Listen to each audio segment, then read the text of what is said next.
$2.3 billion to build this, but it was all for nothing. You see, the Las Vegas Megasphere is doomed. The CFO just quit after reporting a $100 million loss, but what exactly does this mean and why did it happen? In 2023, located just off the Las Vegas Strip, an absolutely massive landmark was just completed that captivated everyone's eyes. The Las Vegas Megasphere is a very recent project. After being announced in 2018, construction was underway in 2019 and was finally opened on September 29, 2023, after some delays from COVID-19. The Sphere is not just some digital panels, however. It is actually a massive music and entertainment arena featuring an 18,600 seat auditorium that is equipped with 16K resolution wraparound interior LED screen, speakers with beamforming and wavefield synthesis technologies, and 4D physical effects. But of course, the most famous feature of the Sphere is the exterior LED displays, which add up to a whopping 500,000 square feet in surface area. The Sphere is backed by MSG Sports, a sports team management company, and Las Vegas Sands, the owner of the Eiffel Tower and Big Ben, not in Las Vegas, but the ones over in Macau in Asia. Like many other infrastructure projects, it started out at a projected cost of $1.2 billion, but over time it nearly doubled to $2.3 billion. For comparison, the Wembley Stadium in London, the home of England's national football team, cost just $950 million. And with such a massive price tag, it is the most expensive entertainment venue in Las Vegas history, beating out the $1.9 billion Allegiant Stadium, the third most expensive venue in the entire world. However, even though the Sphere is more expensive than the Allegiant, its capacity is only 1/3 of the size of the 65,000 seat home of the Las Vegas Raiders. So why is it so expensive? To answer this, we must dive into the construction process of the Sphere. Picture this, it's March 2019. Excavation is well underway, with a staggering 110,000 cubic yards of dirt being removed to prepare for the site. And with a team of 400 construction workers, later expected to peak at 1,500, construction was well underway in 2020. The world's fourth largest crane, the Demag CC8800 crawler crane, standing at a massive height of 580 feet, was brought in for the project. This colossal engineering marvel made its extraordinary journey all the way from Belgium, crossing through the massive Atlantic Ocean. Even additional cranes had to be brought in just to assemble this massive crane, a process that in itself took 18 days alone. But as March 2020 rolled in,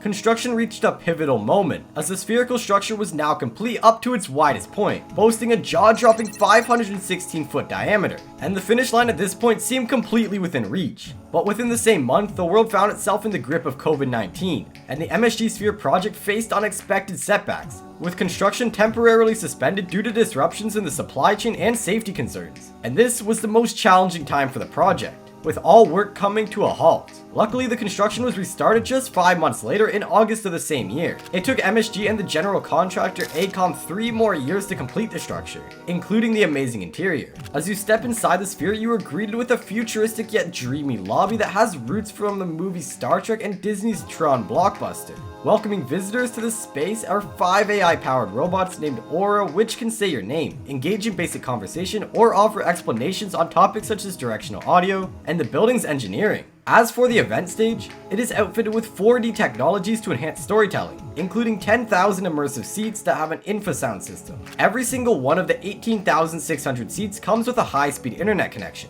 And with this futuristic interior, high-tech seats, plus the delays from COVID, it's no surprise that this Sphere cost $2 billion.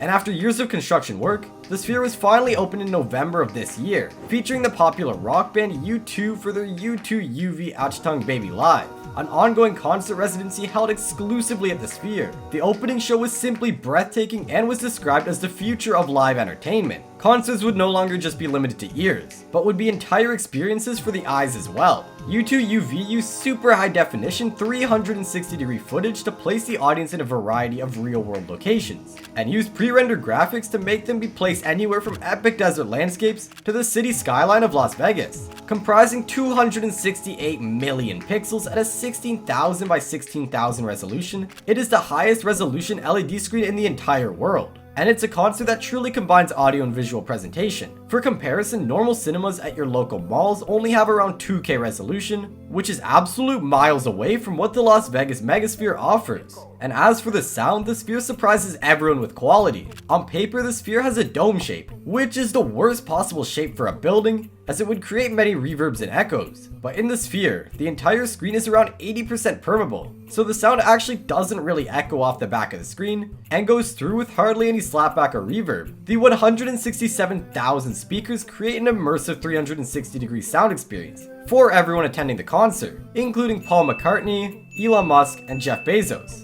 The concert was received extremely well and had tons of positive reviews, as you can see from these articles. Their headlines were, "Was this the future of live shows? The greatest show on earth? One that will change live entertainment forever?" And apart from hosting amazing concerts, the Las Vegas Megasphere is also a landmark in the city, attracting even more tourists to it. And in Christmas, for example, the Sphere transformed itself into a breathtaking snow globe. Yet despite all these amazing reviews and unique features, it's reported that the Sphere has lost $100 million in this quarter. Why? Let's first take a look at some numbers. The Sphere lost $98.4 million this quarter, which is a 25% increase from last year. In contrast, the revenue for the quarter was $7.8 million, with events making up $4.1 million, mostly from the 2 shows from U2. Another $2.6 million came from advertising, and just by looking at these numbers, things really don't seem to look good, as the revenue covers less than 1/10 of the cost. Reportedly, the chief financial officer resigned shortly before this financial statement was released. So can the Sphere actually be profitable, or was it just a failed project from the very beginning? Let's take a look at how the Sphere actually earns money,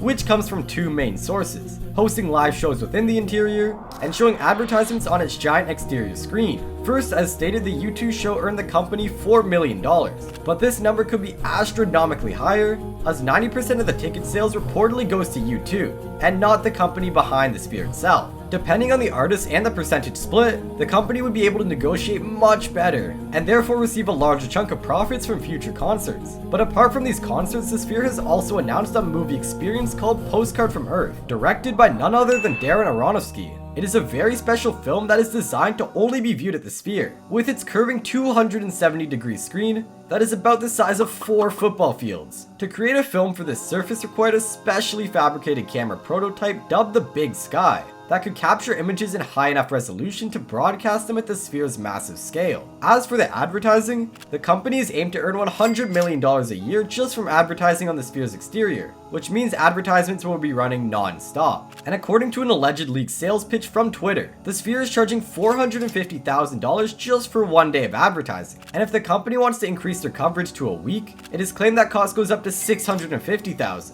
The prices include nearly 5 million daily impressions from social media and in person according to their estimates. But to put things into perspective, the Sphere has literally just been completed and has been running for less than a year. Like many brand new companies, the Sphere has tons of experimenting to do, and many changes to be made before they reach maximum efficiency and reduce their costs. There are also still tons of upcoming projects on their schedule, so it really is just way too early to conclude that the Sphere is a failed project just from looking at their first few months in operation. However, one thing we can be certain of is that with such a unique concept, the Sphere will continue to revolutionize live entertainment, advertising, and dominating the Las Vegas skyline for many years to come. But don't forget to subscribe and click this video on the screen.